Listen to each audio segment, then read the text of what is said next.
I think with that one, Tobago probably cemented itself as one of the most unpredictable electorates. Now, it wasn't totally unpredictable for those who could read some of the signs on the walls, but it wasn't. Let me put it this way. I don't think, other than the obvious people in the PDP camp, I don't think anyone I heard predicted such a landslide victory. As of the preliminary results, still, as of me recording this, it's still 14 to 1. That is a pretty significant loss. That's a massive loss, especially considering 8 years ago, the PNM had a landslide victory in Tobago. They won every single seat in the Tobago House. And for the last 21 years, I believe, consecutively, PNM has ruled and run Tobago. So to lose like that in such a short period of time, and then even considering that earlier this same year, the election was so close that it was tied at 6-all in 1 year, well, in less than 1 year's time. We moved from 6-all to 14-1. That's a significant move. And it's interesting to try and delve in to see some of the reasons why this happened. When I look around online, you're seeing, I like to look after the election sometimes. You get to see the knives being drawn now. Before the election, some people have to, keep the knives sheathed because they don't want to jeopardize the chances their party and their group have of winning an election. But after the election, when losses happen, then you see some of the knives being pulled out. And some of them are being pulled out online now, and you're getting to see a peek into some of the reasoning, it seems, that Tobago obviously refused PNM. They didn't want them anymore, and they got rid of them. And you could also see from this the extrapolation from many of the other political opponents and opposition that this is a sign that the PNM in Trinidad, the PNM as a national party, is now on the death throes. It's closing in. The walls are closing in on them. But I don't really agree, because I think it's obvious that Tobagonians, whether you approve of their choices or not, their choices are mobile, and they're looking and deciding what they think is best for them. Now, that's not necessarily an automatically positive thing, in that you could be looking for change and jump from the proverbial frying pot into the fire. But at the same time, if you're talking about ability to change, what being open-minded is really just having that ability to change. And being able to change, I think, benefits Tobago in that someone who is going to Tobago, you're going to Tobago to try and woo them in some election. There are two things for you to recognize. One is that you can actually woo them, because it is possible for Tobagonians to change their usual vote. That seems obvious. That's one.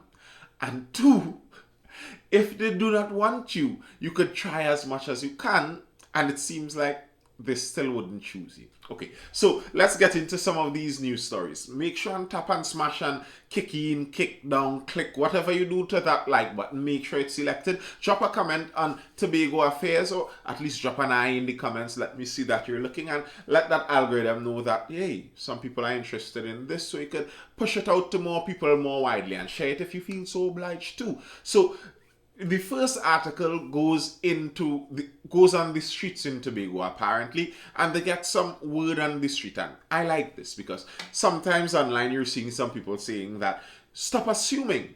You do not know what the Tobagonians know, and you're assuming you do.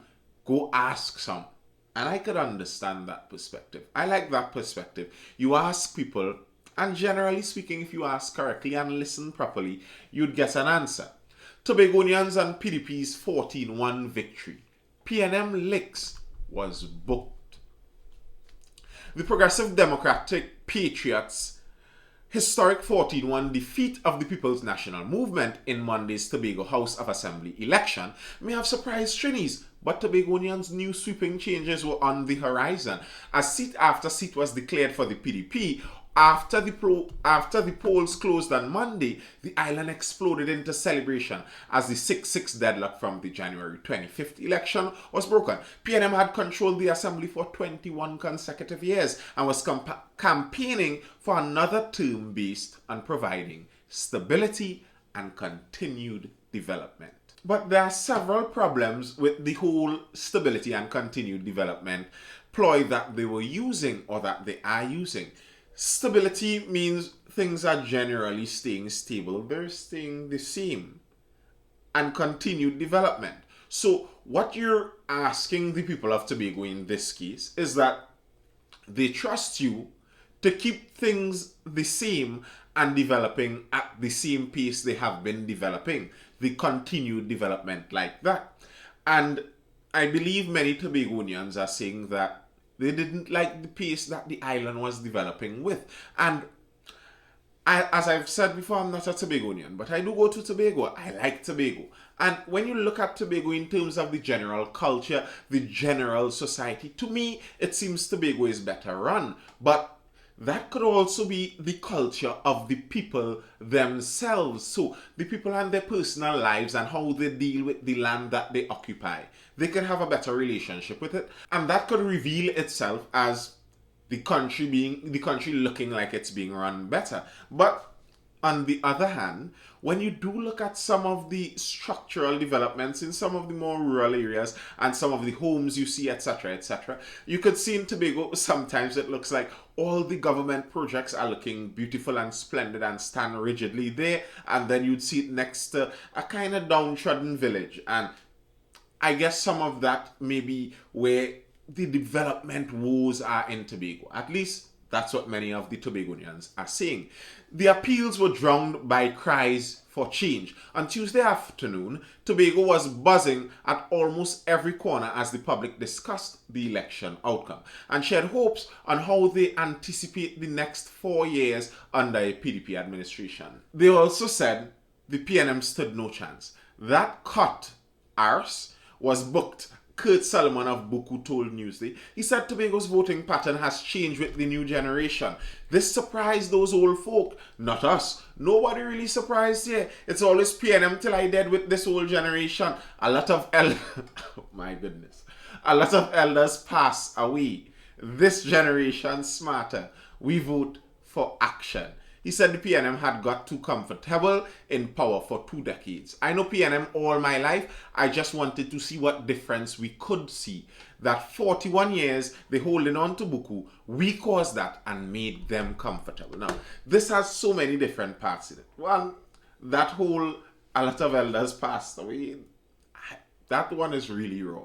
But as with many things, the older generation tends to want to stick with some of the old, and the younger generation is usually buzzing for the new. Now, I don't hold the position that the younger generations pushing for change is automatically a good thing.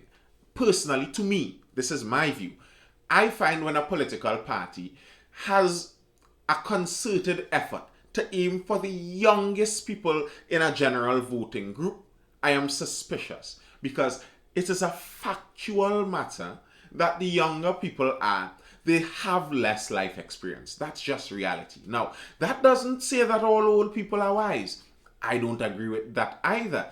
I think many old people are very foolish, and the case is, many of the times when you're looking at a party appealing to a younger generation, the party itself is almost always run by old people anyway.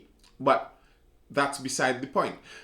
I don't automatically think appealing to the young people and pushing for change is a good thing.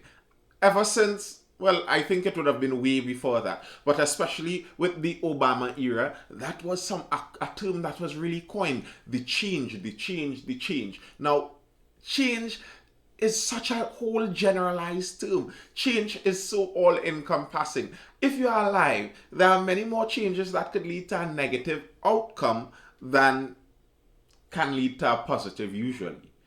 In other words, if you're changing, it's more likely that you change to worse than you change to better. That's just fact. And sometimes when I hear electorates and voters say things like what this guy said here, I just wanted to see what difference we could see. I understand, but personally, I'd like to see it a little better than that. Something a little more expanded than just, this is what we've had for so long and I'm fed up with it. I'd like to see something different. That's sometimes pretty reckless thinking. And you could be disrupting peaceful, harmonious, ordered societies just for wanting to see change. Now, that's not necessarily a comment on the Tobago election itself. That's just generally. The Tobago election had that tone also. The younger generation seemed to be leaning much more to the PDP, while the older generation seemed to have leaned to the PNM. But I don't think it's just that simple young and old split, because as I said before, and as was noted, it was 6-6 earlier this year. So something changed among the voters, the old ones also, from the start of this year to the ending of this year. And then if you rewind 8 years to 2013, when they won all of the seats in Tobago, do you think in 8 years the majority of the elderly who voted for unanimous PNM rule in 2013, do you think the majority of them died in 8 years? That's unrealistic. So I don't think this is as simplistic as just a young and old split. I think there's much more to it, and we'll get to some more of that soon. PNM supporter Harrison Ned told Newsday even though he pushed hard to get votes for his party, he observed the PDP had galvanized the support of the younger people. I'm a PNM, but I feel the youths make PDP win. They get in their head. People say they want change, so let's see the evidence of change. I hope they use the money wise and pave the way for the youths. Ned admitted he wasn't pleased with outgoing Chief Secretary Ansel Dennis representation in Buku Mount Pleasant. He just studied to bling and giving out CPEP work. Now, that's a common thread you're seeing from multiple people on the ground in Tobago, that there was quite a bit of distrust and quite a bit of plain out dislike for who the PNM, at least the Tobago Council of the PNM, was putting forth as the leadership towards the Tobagonians. And it seemed like the discontent with their choices only increased over time. And if you looked at the contemplation I did on this whole Tobago issue, you'd see how a lot of this started when they did it was some shady activity that went on in that internal election. And the wheeling and dealing, it didn't show a good image to me, and apparently to the Tobagonians also. Andre Guy, a reef tour operator, also believed Tobago deserved a change, but he had some concerns about the PDP. I have no problems with results. Tobago has finally spoken and taken a stand for injustice for all these years under PNM. We really don't want this party, but we want change, and this is the best option. In the coming years, he hopes to see the resources allocated to the island being shared equally. And that's another problem you're seeing. Some people are complaining about the amount of money that has been spent in Tobago over the last 21 years that the PNM was in control, and they don't seem to be seeing the results for it. And who am I to say no? Who are you to say no? The people have spoken in Tobago. And maybe, I hope for their case that the incoming party would have a better rule of the purse strings in Tobago, and they'd be more pleased with that. But those were the people on the ground, and there were some political analysts that weighed in on it too, speaking about the leadership specifically in the Tobago arm of the PNM. And this is the part, probably to me, I find more interesting, because I think the cause of this licking that the PNM got in Tobago stems from these matters. Political analysts differ on whether Tracy should resign. A Newsday article by Kenesha George. Two political analysts offer different views on whether PNM Tobago Council leader Tracy Davidson Celestin should resign after she failed to lead her party to victory in 2 consecutive Tobago House of Assembly elections. They speak about how she got into power, and I hope you know that already. If not, go listen to the contemplation. I spoke about that. 2 elections later, the PNM seats have dwindled first to 6 and now just 1. Davidson Celestin lost her seat. She ran in the electoral district of Signal Hill, Patience Hill, and she lost that. In an interview with Newsday on Tuesday, that's a nice little rhyme there. In an interview with Newsday on Tuesday, analyst Dr. Shane Mohammed said he was not surprised by the margin of the PDP victory. It was either going to be very close or it was going to be a landslide. And it turned out to be a landslide. Listen, I like the analysis. Analysis gives me stuff to talk about too. But it was either going to be very close or it was going to be a landslide. I find that to be too wide a margin for any kind of predictive analysis. Anyway, he said Davidson Celestin's tenure as head of the PNM has not been a smooth ride. Since she assumed the leadership, there has been nothing but chaos within the Tobago Council of the PNM, which has caused there to be factions and people walking away from the institution. You have to look at that as a serious factor. Not only the lack of leadership skills, but the type of leadership that she brought to the table. And it was one that was narcissistic. I would say that she was narcissistic from the onset, because she was more concerned about creating history for herself in becoming the first female chief secretary, as opposed to building a profile and building a personality and a track record that would have had people gravitate towards her and give her the mandate by voting for her to become the first female chief secretary. He said instead she alienated people within her party. She made unnecessary enemies, unnecessary fallouts. Davidson Celestin was criticized by some after she asked Charles to step down as chief secretary when he lost to her in the PNM internal elections. And again, go listen to contemplation. That loss in that PNM internal elections had some really shifty stuff going on. And then to maneuver in your political maneuverings inside of your party, and because of that, you end up winning the internal elections. That reminds me a lot, if you pay attention to American politics, they did something very similar to that to Bernie Sanders in the Democrat Party in the US. Anyway, so the losers combined together and they formed that alliance, and after a runoff election, that was like 2 weeks after the first election, really suspicious stuff to me, they won. And then on top of it, the man who was the commander of the plurality of votes in the party, who was already the chief secretary, who already won the last Tobago House of Assembly election 10-2, she said, the person who was not an assemblyman at that point in time, she said, nah, get rid of him. He has to step down now. And that didn't go across well with Tobagonians. And it felt like this person who came in just on her political mileage is now trying to run Tobago. She came in on PNM maneuvering and got across to the chief secretary side. That isn't the chief secretary position doesn't belong to the PNM. That's a voted for position from the people of Tobago. And she went across there now and told him, well, move. So it didn't have a good taste in many Tobagonians' mouth. And I remember that I didn't like it either.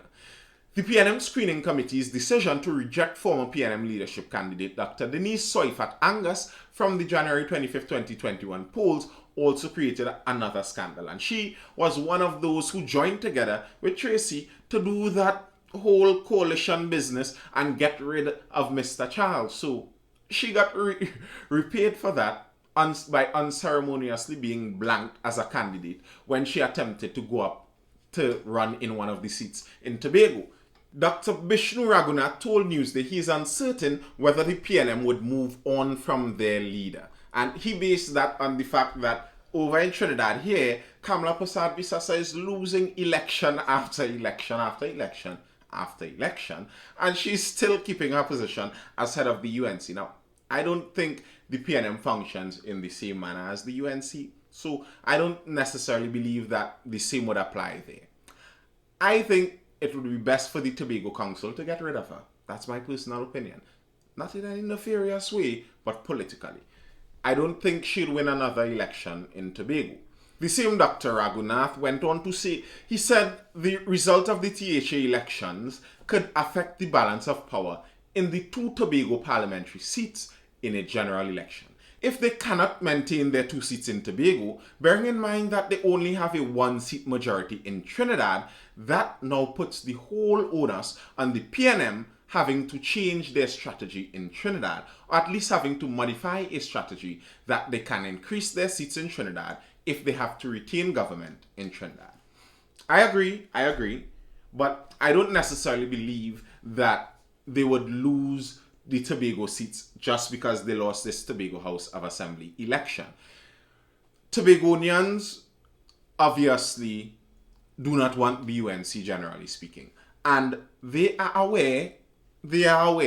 know how Trinidad and Tobago functions. They are aware that if they give the vote to someone else in Tobago, they're benefiting the UNC party in Trinidad. And that would be the tone of the election. Now, while the PNM tried to push that narrative very strongly in the THA elections, it's a little harder to do in the THA election because there isn't a UNC representative then, and no matter who wins, it doesn't really have an effect on the central government in Trinidad and Tobago. So that doesn't really have an effect there. But I think that kind of messaging would be a lot stronger in a general election. And should the PDP be contesting the general election, if they're only contesting the Tobago seats, it would all be according to how friendly they are with the Trinidad UNC party. That would be a ticklish one, and I don't think it's a given that it would go one way or the other.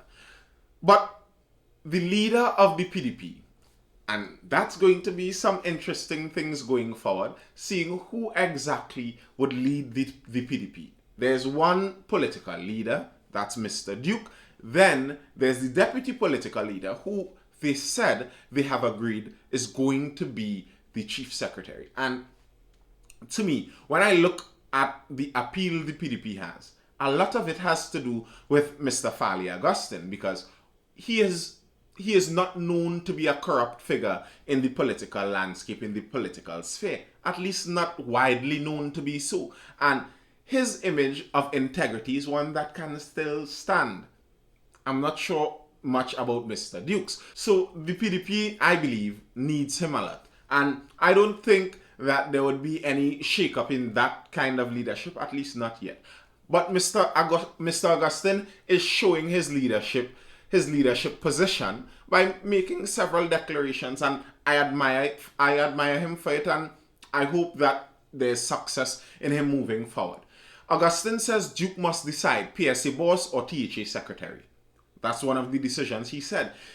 Mr. Duke cannot both serve as the head of the PSA and as a secretary on the THA. So if he wants to be a secretary on the THA run by Mr. Fali Augustine, he has to resign as the PSA boss. I'd like to see what would happen there, because I believe Mr. Duke would like to have a position as a secretary of something, but I also believe he enjoys the power of the leadership in the PSA. It would be interesting to see which he chooses. And another thing that Mr. Fali Augustine went into was explaining what exactly Mr. Duke meant when he spoke about secession. And this is from The Guardian. Fali, PDP not interested in secession. And his explanation was that when Mr. Duke said this about secession way back in 2019, what he was actually doing was a technique. Mr. Fali didn't say this, but this is the technique called the big ask. And that was made famous in a book by one Mr. Donald Trump.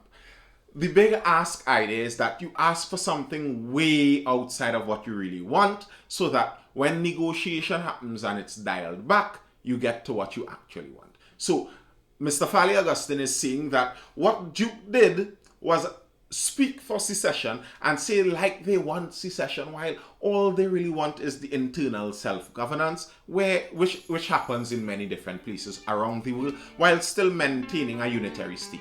So it was the big ask, and actually what the PDP wants isn't secession in general. They want unity. They just want more ability to decide what happens in Tobago.